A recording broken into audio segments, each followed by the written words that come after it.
Hi, good morning. Happy Friday. Welcome to the partnership at Drug Free New Hampshire's Facebook Lives.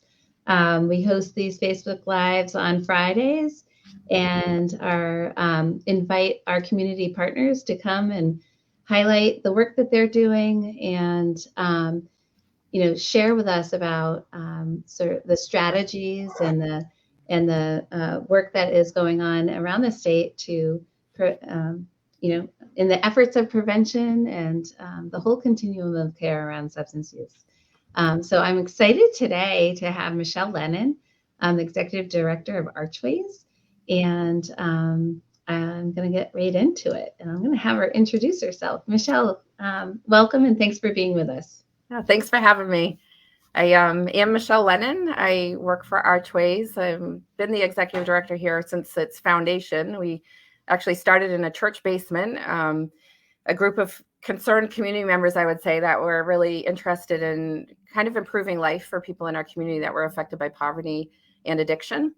So from our roots, I would say we were very much into prevention, prevention work, knowing that, with opportunity, resources, the right climate, building competent culture to really understand how hard life can be for people, that we really had a shot of making things better for many people in our community, because we could kind of see where there were gaps, inequities, things that really impacted people that were not their own doing, and try to make a difference in that. So we were founded officially as a New Hampshire nonprofit in 2015. We incorporated and later got our 501c3 and moved out of the basement of a church into a storefront. And then eventually our main office is still in Tilton at what used to be an old post office. And then, we were seeing so many people from Franklin outgrew the space. We ended up opening another center, Family Resource Center in Franklin. And then eventually we're invited to come to Concord and opened a recovery community organization there. So we currently have 3 sites. I'm still, doing what I can to, somebody actually just today sent me a post. Somebody had quoted me that what is prevention to me? And it was really, thinking about the work that we've done over the past, 10 years or so, really, because of course, before becoming a thing, we did a lot of work leading up to that.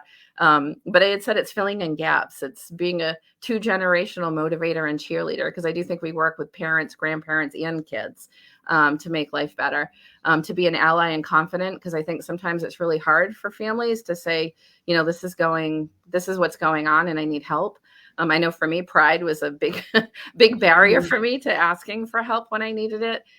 Being a truth teller, I feel like we're constantly connecting decisions to consequences for people when they don't necessarily see, what does this look like down the road, type of thing.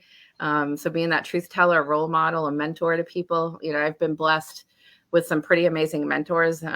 Earlier, Julie and I were talking about Cheryl Pacapelli, Karen Welford, in my spiritual life, this pastor who's now 96 years old, Ray Hahn up in Campton. I've been really, really blessed with some really good role models. So I do think that that's part of what we do in prevention work. Just being a resource broker, an advocate, a community organizer, a lifestyle consultant, a friend, a boss, a trainer, a teacher, a facilitator. I was telling Nathan Fink actually at the Children's Trust that it's been like a journey of being anything that I need to be that allows me to prevent bad things from happening for people. Yeah, absolutely. Yeah. So that's and you can't do it alone. So I'm glad that you brought people together in that church basement many years ago and have been able to really grow to what you are, the Archways is today. So the Family Resource Centers that started in Tilton and Franklin, tell us just a little more, kind of break that down a little bit. What is a Family Resource Center? So Julianne, if you can put in Archways in there in our chat for Facebook so people can check it out. But also, if you're not in Franklin or Tilton or Concord, there are family resources across the state, and we can put in the Family Support New Hampshire website as well, because it really shares all this through the website, and you can find the closest Family Resource Center to you. Yeah. But tell us a little bit more about what a Family Resource Center is, and why somebody might come and meet a So it's funny wonderful person like you. It's been like this sore spot, I guess, for a while, because not everybody knows what a Family Resource Center is, but people can hang their shingle out and say that they're a Family Resource Center when they're not necessarily, because Family Resource Center is a model, and it is a formal practice of family support. There are 9 principles of family support. There are frameworks of family support. The Strengthening Families framework, which looks at 5 specific protective factors that all of our programs build. There are core services to be a Family Resource Center of quality that are required: home visiting, parent education, being 2 of them. But the idea is it's that open door where families can get whatever they may need. So it may be that Family Resource Center is the resource, or it may be that they connect you to the resource that you're looking for. So, if you're looking for parent education, I always tell people, like, growing up kids didn't come with they don't come with a resource guide. How do you do this? How do you do that? And, parent education changed my life. I worked actually for Lakes Region Community Services when I was younger, and did home visiting. And as a consequence of being a home visitor, I had to take some parent education classes, and I had to learn to facilitate them. And I can remember my 11-year-old refusing to go to cheer practice at a time when it was very expensive, and I was not happy she was going to skip practice, because I felt like I was killing myself to afford it for her. And I remember screaming up the stairs, "Get your butt down here," and be so angry. And then really catching myself and saying, this is not who I am, and this is not how I want my daughter to feel. And I apologized to her after that, and I realized I could go down that dark road or not. But I needed to think differently about what would work, because obviously screaming at your kid isn't going to get them to do what you want.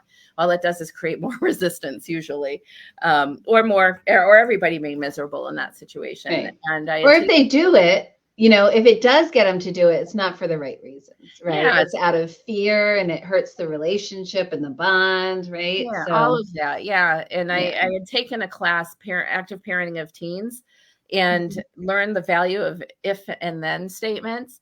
So, it's like, if you want to stay in cheer, you really need to keep your commitments and go. If you don't want to go to practice, then I'll withdraw you from cheer at this point, because, I don't like how this makes me feel, and I don't like how I just treated you. And it's not okay how I just treated you. And I remember having that conversation, after kind of implementing these things that I was learning in parent ed. And I have not yelled at my daughter since. And she's graduating. Oh, wow. She's graduating from SNHU this year. And we talk about that last time. Yeah. She says she cannot remember a time that I raised my voice to her.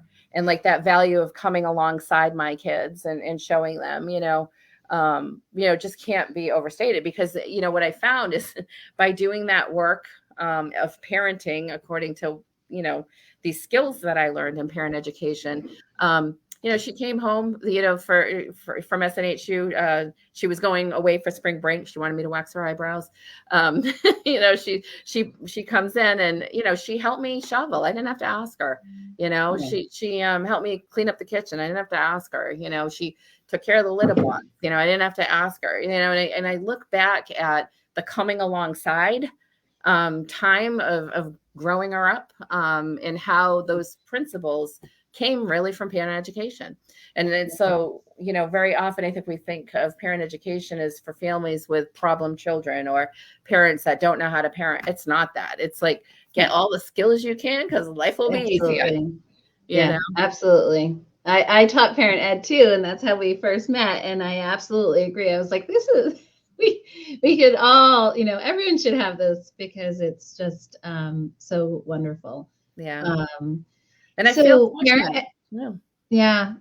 And anyone, and we have lots of testimonies from folks at your organizations who have gone through that, and it's just really life-changing. Yeah, for sure. And you build community, and you meet other parents, and there's so much to it. What else? So parent education is one thing. Yeah. So, that family resource centers offer. yeah. Tell us Yeah, more. and the home visiting is another, so even if it's like inconvenient for parents to like come to a family resource center, generally speaking, family support workers can go to them. One of my favorite parts of my job was going into homes with new moms and playing with babies and showing them the value of things like tummy time and doing some of the what we call the ASQs. We can do the developmental screenings that are parent driven. So, we always see parents as the expert on their own lives and the expert on their children's lives. So it's a very strength based practice. And, it's just really, really good to do those developmental screenings because of the good catches that we have and the value of intervention. Very small, minor things. I had, moms that would cover their kids' hands with the little covers because their fingernails would scratch themselves or whatever. But then you see developmental delays start because they're not using their hands, and sometimes you catch that stuff with some of those screenings. And it's just a matter of, taking the gloves off and putting the baby in mom's lap so their arms automatically hunch forward while they're sitting on mom's lap and they stop playing with their fingers, things like that, the early childhood stuff. We just know so much today about the value of early education that way in the home, in that family support context that we didn't know 20 years ago. Absolutely. So it's so valuable. Yeah, so valuable. But parent ed, home visiting. Yeah, I was going to say, and then after that, a lot of the resources are really community based. Like most family resource centers and peer recovery organizations too, for that matter, because we have integrated supports there. They're very participant driven. So it's like, what is the community telling us that they need? So for us, we have the parent education. We also have a play group that we host at Betsy Rowell, which is our community center. And largely we moved there because we used to have it at our Tilton Center, but COVID made it so we didn't want to keep kids in too close of contact. For a while, we thought of shutting it down, but we were finding like mental health was suffering so badly for especially our young moms that were isolated. And so we moved to a tennis court for the summer. We did things like mosquito tag where they put noodles with big long things coming off their heads and they would tag each other with the mosquito noodle, and so we still run that play group, and it's organized by somebody with a master's degree in early childhood education. So there's a lot of modeling and, it's really play-based learning that we focus on. So, and that I would say is pretty common. Parent cafes is another thing that we do for parents. Very often we provide childcare for those things. So the cafes are like guided conversations that are all driven by what we call positive generative questions. So it always leads the conversation to a positive place. So, it's like, instead of asking how you are, it might be the question, so what makes your spirit sing today? Things like that. So you always leave feeling lifted up, and the conversation generally has to do with those protective factors I mentioned earlier. Almost all family resource centers should be doing developmental screenings. I mentioned ASQs. That's probably the most popular screening tool that family resource centers use. And it's really been a state kind of strategic initiative to have more developmental screening, because we know, the earlier things are caught, the earlier interventions get in, the less impact it can be on kids as they enter kindergarten. They're more ready. And generally kids that are ready for kindergarten stay on track with their schooling. If they're not ready for kindergarten, they tend to stay behind. So we really love to get those interventions in early. So that's Can I ask about that? So would that be different than a well child village? I mean, is it more intense than maybe what you would talk to your pediatrician about? It is, in the sense that some pediatricians do the ASQs. I know one of the providers here in Franklin does, but not all of them do. And sometimes you don't have the follow-up that you would have with a home visitor that's in your home weekly or monthly, doing that work. Because generally speaking, your well child visits, they kind of peter out to annually pretty quick, after the first year of life. So just thinking about that, it's another benefit of having a home visitor for somebody with, generally speaking, 0 to 3. And even like for us, and I know some of the other family resource centers, it doesn't matter like if you qualify financially. Some of them you have to be on Medicaid if they're state funded home visiting programs, but there are many centers that have home visiting programs that don't matter like what your income level is or any of that. So it's worth checking out the local family resource center to see what's available, for sure. Okay.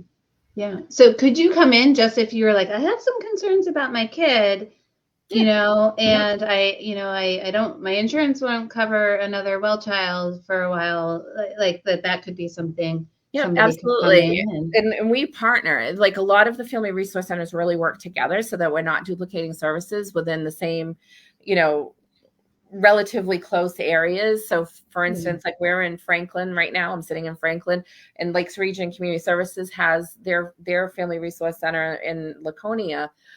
They have the home visiting early intervention program.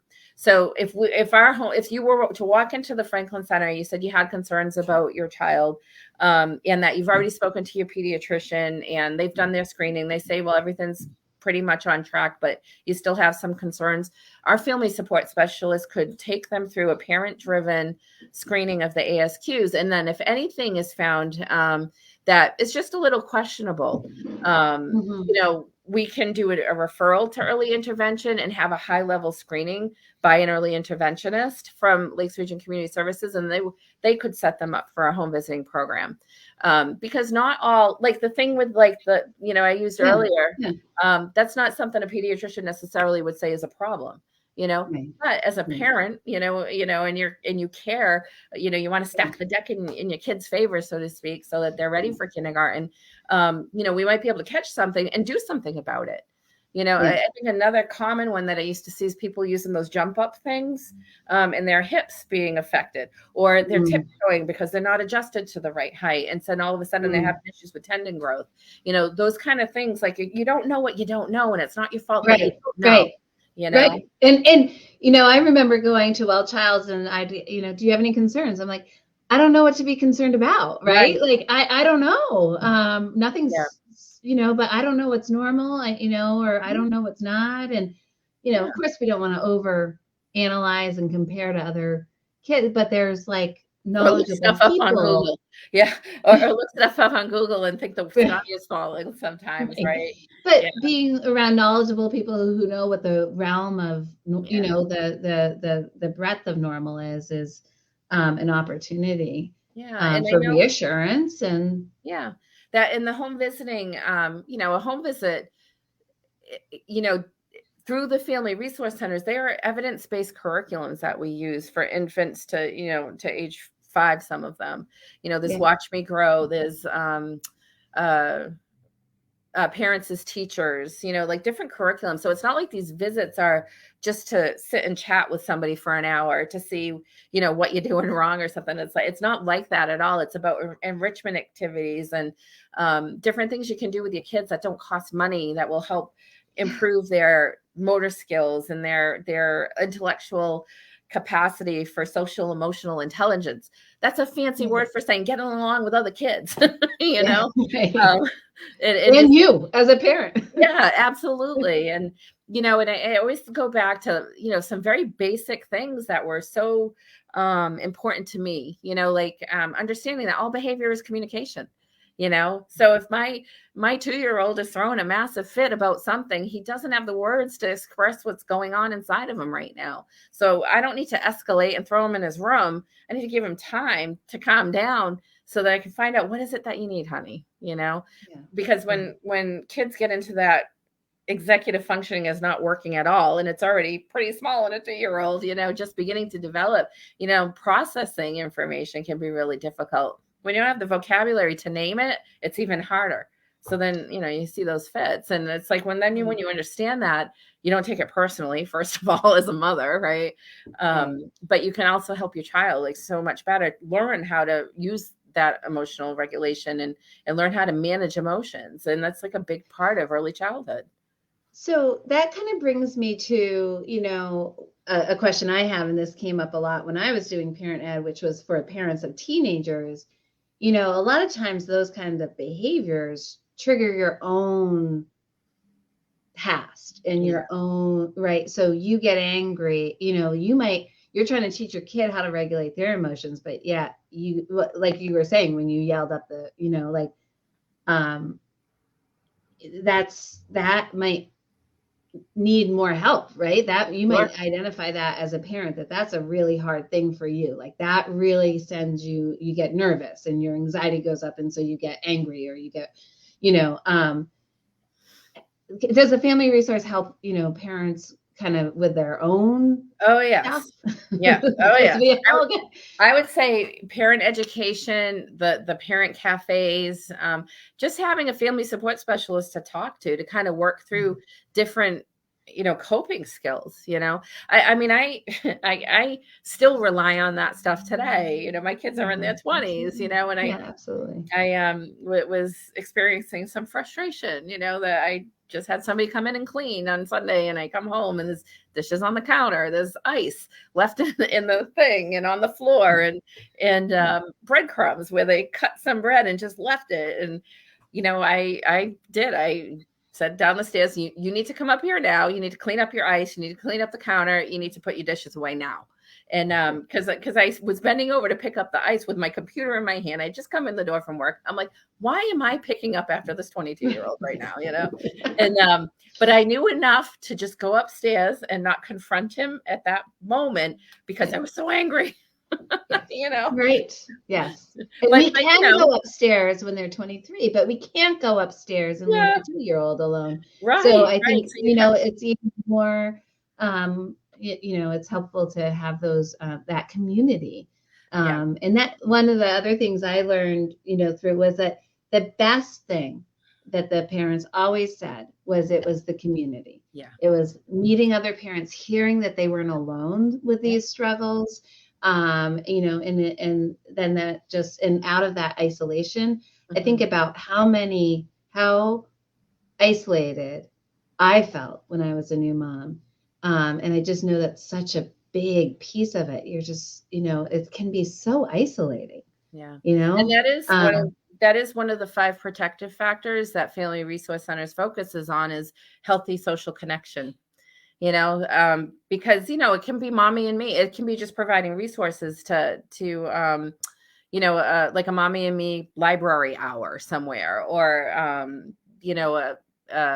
we have kinship navigation programming. So we actually have a support group, really is what it is. But it is that. It's like healthy social connection for kinship caregivers who have adult children or adult family members that are incarcerated, and they're raising somebody else's children, basically. Very often they're grandchildren.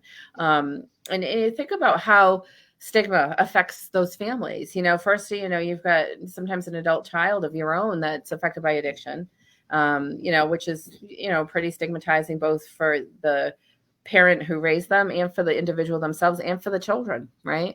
Yeah. So they go through a lot, emotionally, and sometimes, different things happen. Like some grandparents can be very proud of their children for, working to sustain recovery, but they're too stressed to manage, raising their kids. So grandma and grandpa still have them, or, there can be resentment that people are, raising their kids at a time in their life that it should be done, so to speak. Sure.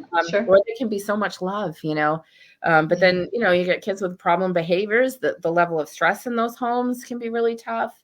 And so, the goals of the kinship navigation program, they do a lot of stuff. They stay up to date on information on legal issues of guardianship, benefits, different resources, which you don't think about unless you're suddenly thrust into that situation. That emotional support is a big part of some of those groups. Like, I know we're going to be starting a PASTA group, which is parenting the second time around, so that there's some connection there for people, but also just the basic resources. I mean, you think about how heating bills have gone up, electric rates have doubled in New Hampshire, and then, a lot of times these relationships are very informal. So it's not like suddenly the state's paying a grandmother to be a foster parent, so they don't have those resources. And all of a sudden, they find themselves getting behind. And another kind of result of this, we have a lot of our older population in subsidized housing. Well, they lose their subsidies, if they have their grandchildren for more than a certain amount of days in a lot of the housing complexes around here. If they're in low income housing, you can only have guests for so long. We were talking to somebody in the state about this, that like this is another problem that people don't see, unless they're working with these families, Right. So for Kinship Navigator, it helps find resources to support. So not only the pastor, right, the parenting, it's also a connection to other resources to help with heating, electricity, food, other financial supports, perhaps to help raise these young people, because kids are expensive. They grow out of their shoes and their clothes and all of that. Yeah, and I would say the Family Resource Centers are pretty adept in finding funding for special things like that. We've been, very blessed with some funding for what we call concrete needs like that. Somebody needs boots for something, or they want to do the ski program but can't afford the registration fees, or they want to go to camp this summer but it's out of reach, those kind of things. And Family Resource Centers generally can help with that stuff. We have what we call trestle funds from the children's, our facilitating organization for Family Resource Centers. They've entrusted us to kind of manage that. And just like a trestle for a train track boisters, the tracks, like the idea is that these funds are intended to kind of support families in times of need. That's another protective factor that we look at, concrete resources in times of need. We've partnered with Franklin Savings Bank and Lake Sturgeon Community Services for Franklin Savings Bank's catchment area to provide help for very specified needs like fuel, heating fuel. We're just finding, with the rates and the community action program, sometimes being a little bit behind in like managing applications for fuel assistance and things like that we needed to fill the gaps. It's back to that gap filling, to be able to help with some of that. And, there's limits on every fund out there, and there's smaller ones too. Like, I know like the Laconia, Belknap County has like the Neighbors in Need people, folks, the children's auction that just, awarded so many different awards. They do fundraising. I think they raised over $700,000 this year, providing to different community members that work with children. And it is, you see that statewide, it's different little pockets of community that care, and the Family Resources Centers are such a nice connector of that and the knowledge base of how to find that and navigate that, because we often know that things are out there, but it's accessing them and learning about them. I was going to say it's worth stopping into any Family Resource Center statewide, because generally they know.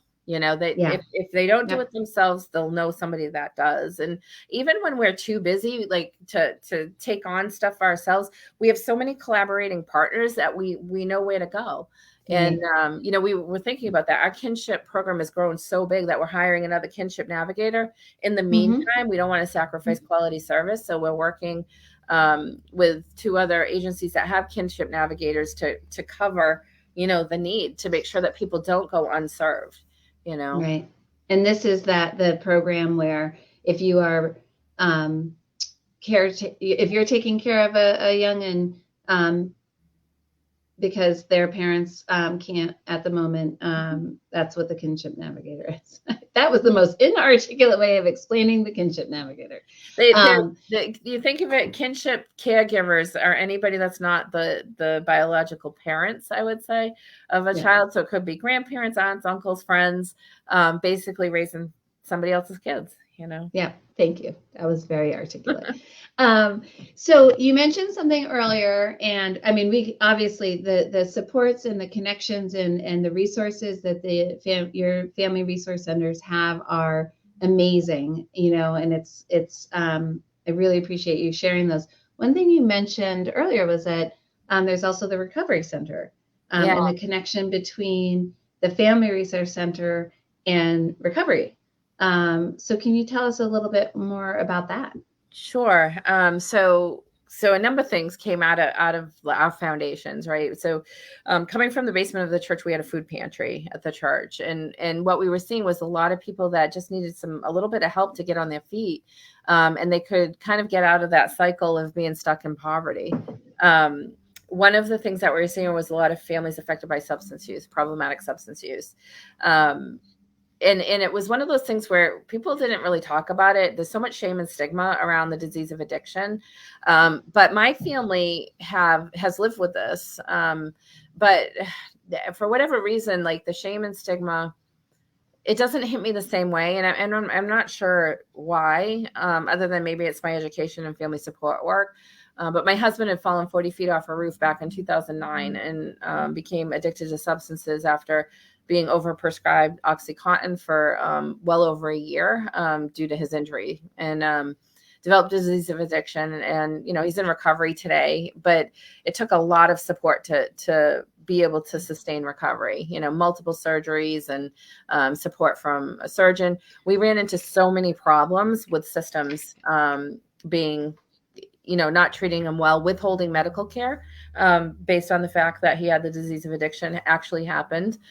So like I could see this stuff for myself. And of course, being an advocate by nature, because of being a family support worker, it was kind of like became a passion to see families get what they need to be successful.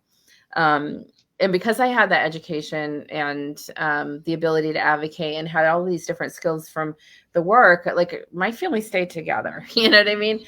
We survived, a couple of reoccurrences of use. We, all intents and purposes, my kids are pretty, well adjusted. My daughter's great, graduating from SNHU. My son's an electrician now. Our middle son's trying to figure it out still, mm-hmm. but very, I don't know, like I feel like on that side of it, like we have a good life, and I feel like so many families fall apart because they don't get the support they need, because we have not built a competent culture for building recovery. We have a great culture if you want to drink in New Hampshire, come hit our restaurant as soon as you cross the border, here we are, downtown, we've got 3 smoke shops, buy all the drug paraphernalia you want, right downtown in Tilton. I hate to say it that way, but when you really think about it, we've built a very competent culture for serving your drug and alcohol use needs to a certain extent. There's still work I feel to be done to make it safe for people to use so that they're not dying and spreading disease and all of that. But, when I think about prevention work and the recovery work, it takes time to build recovery. And so, for me, prevention work is providing access to a competent culture that's going to support recovery, and we don't always have that. And so when we formed this at our base, having these integrated supports, it became very, very important to us and important to me, personally, because I know what happened to my family time and time again. And I know what's happened to other people that I know. I know that stigma prevents people from accessing the help they need. Just where I live in Campton, which is a pretty affluent area, I'm in a dirt road in the foothills of the White Mountains. I have 2 neighbors that have died of overdoses. And others that I know have had issues because they've talked to me, but we still are don't tell, and that don't tell leads to death, and so like the more we can address these things earlier on, the better. We've just started a youth program, and it's a strength-based program that is not this mad rush to abstinence, which I think is one of the problems. It's a very punitive way of, has been, for decades of treating what we now know is a chronic disease, for many people when their brains have changed as a result of being exposed to substances. But for some kids, problematic use is that. It's problematic use, may not rise to the level of addiction. I went to school and at UMass, a lot of people drank a lot and then stopped using when they left. But if the disease of addiction is formed in the brain, it's not that easy to stop. And we know that, or else we wouldn't have the problems we have, So from our very base, we integrated peer recovery support services and family support, knowing that families like mine existed, that there are families that need family support, parent education, all of those things, because they have a parent who uses substances or is in recovery or has a disease of addiction. And so if addiction health falls apart, everything falls apart. It's what we came to see in our experience. So we felt like the need to have both in some families was very important. and when you look at like NIDA, the National Institute of Drug Abuse, they have a publication actually about risk factors, things that present like a warning flag for parents to look out for. And one of those risk factors was if you have a substance use using parent, the chances of you becoming somebody who uses substances later on is pretty high. So how do you provide those interventions, right? And so recognizing that, like my parents, my kids got a lot of education because of who I was, but not all parents know what I know because they didn't grow up in this field, So being able to share some of that became very important. So we went a step further and got some support to really look at this and really understand the value of it, because what we were seeing in our measurement tool, which is called a BARC-10 for those of you who are recovery knowledgeable, that people's lifestyles were improving if they had both supports, if they were somebody in recovery and also had children. And the kids benefited because the environment that they were growing up in improved if they had both supports. So we integrated these family supports and recovery support services to provide wraparound services with both a recovery coach and a family support worker. And we're looking at this as a model that can be shared across the country now in family resource centers, because what we found is that when peer recovery supports are joined into a family resource center, people don't raise their eyebrows and stigma doesn't play as much of a role. And that whole not in my backyard thing doesn't really play. And unfortunately, it shouldn't, in my opinion, but it does. I mean, that's the reality of living in a very stigmatizing, biased way of looking at individuals that are affected by substance use. And because my family experienced it, it's a twofold mission: kind of reduce stigma, for sure, provide education around this, but help the families. Because my husband, he thought, that a lot of stuff was his fault because he had addiction, and that it wasn't, though. His physiology reacted to substances in a way that led to his addiction. I had Vicodin for a knee surgery. It did nothing for me. I didn't choose that either. And I think, this perception of blame brings shame, and where there is a perception of choice, any kind of mental health or substance use condition is highly stigmatized, and it's unfair. And so for us, like that model of integrated supports, like we want to push it out nationally, because we know the support that we have experienced has led to my husband's life being preserved. It's led to my family's life being preserved. It has led to my kids being okay and having really good role models. Like I was thinking about that. My daughter, she's gone to breakfast with Cheryl Pacapelli to pick her brain about what she was going to focus in college, and has those role models of people in recovery who are rock stars, and kids need that. They need that because absolutely. So many kids are taught, to be ashamed of who their parents are because, maybe they've lost a parent, to an overdose. And it's like you have the pain of loss, but also the pain of how people talk about them, what people have said on Facebook, and it's just so much of it is uneducated people saying stuff they shouldn't be saying, that is so hurtful, Decades of,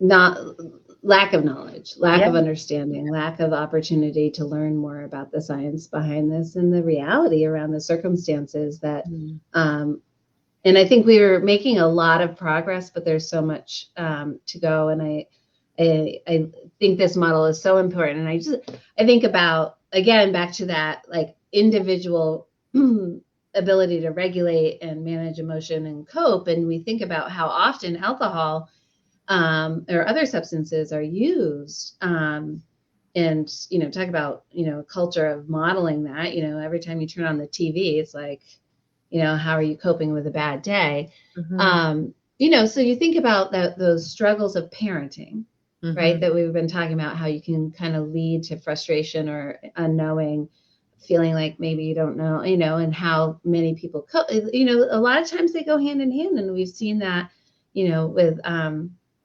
in research and during the pandemic and so forth, that All the way parenting, through. Yep. parenting mothers, parenting women, their alcohol use increased the most. And so I think this model of support is like, I'm glad you came up with it, but I kind of want to say like obvious, right?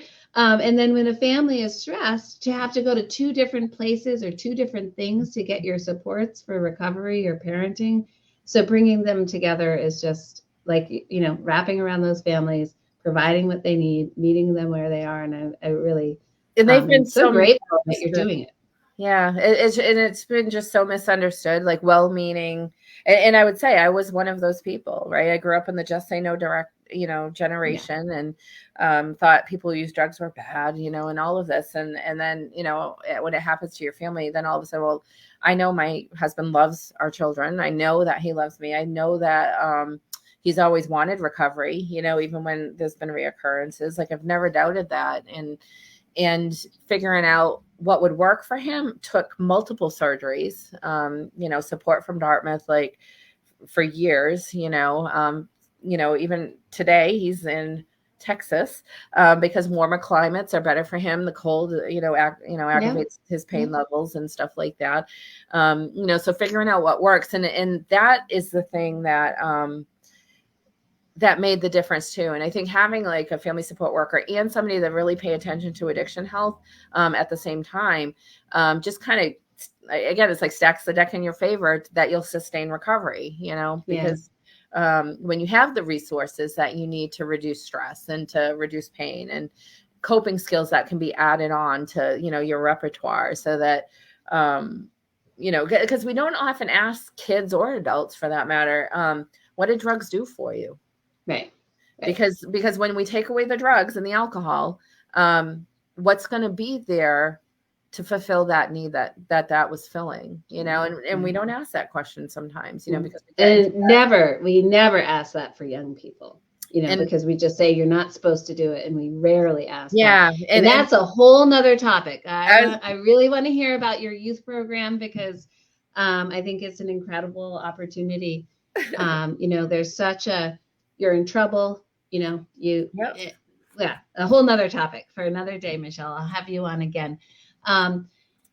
Thank you so much. Is there anything else? We are at time, or a little over our normal, but there's so much to say and so much to share, and your passion and your work is, just shines, and I appreciate it. We do. Anything else you want to add? I'm just going to say we have a workforce program that we help people find work. We have a training center, so we actually train people who are interested in the certification as a certified recovery support worker. We do training around that. We also do some homeless outreach. Been very proud just of the individuals that we've met that have been homeless. That we have one person graduating with a bachelor's degree who manages a center, runs a program. Another one who's working for another agency, is in school for addiction counseling now. We do that outreach. And I think that's the thing. Like, we love to blame people who didn't have opportunity. And Family Resource Centers, the prevention work that we do, a lot of it has to do with meeting people where they are and not leaving them there. Because, nobody really grows up saying they want to be, addicted to substances, homeless, or living in poverty, so I think it's a big deal. Yeah. Thank you. And I know that you're also looking, so you train the workforce and you have those opportunities for folks. And then I also know that you are looking for a few positions. So is that on your website? It is not, but we are looking for a family support manager right now. We're also looking for a comptroller to help with running our finances as we're growing. And we're also looking right now for a family support specialist / kinship caregiver, because as I mentioned, we are at capacity right now with our kinship program. And then we also are working with a personal trainer to remove a barrier for health and wellness. And in our Franklin Center, we'll be having a wellness center stood up that's kind of like a little gym. So we're excited about that too. Yeah. Another need, right? We know that physical health helps mental health, which helps, reduce, desire to use substances. So there's just so much going on there. It's incredible. So hopefully, if anyone's listening, And this sounds like amazing work, something that you could really increase your passion at work and work with this wonderful leader and have a mentor. Reach out to Archways, and I'm sure they'll point you to the right way to apply. But for anyone else who's listening, we hope that, if you have any needs or somebody who might benefit from these many, many, many opportunities just to get a little extra support, that we will hope that you'll reach out to either, if you're in the Franklin, Tilton, Concord area, to Archways, or if you're anywhere else around the state, we put the link into the other family resource centers. And lastly, I know that family resources centers kind of focus on those younger years. Most of them, there are some opportunities for parents of other ages, but check out the partnership at Drug Free New Hampshire if you are, a parent of older kiddos, teens, and so forth. We have a lot of resources and organizations that support that developmental age as well. So, Michelle, I can't thank you enough for your time. I hope you enjoy this sunny, beautiful Friday, and hope everyone else does too. Thank you, Julie. Thank you.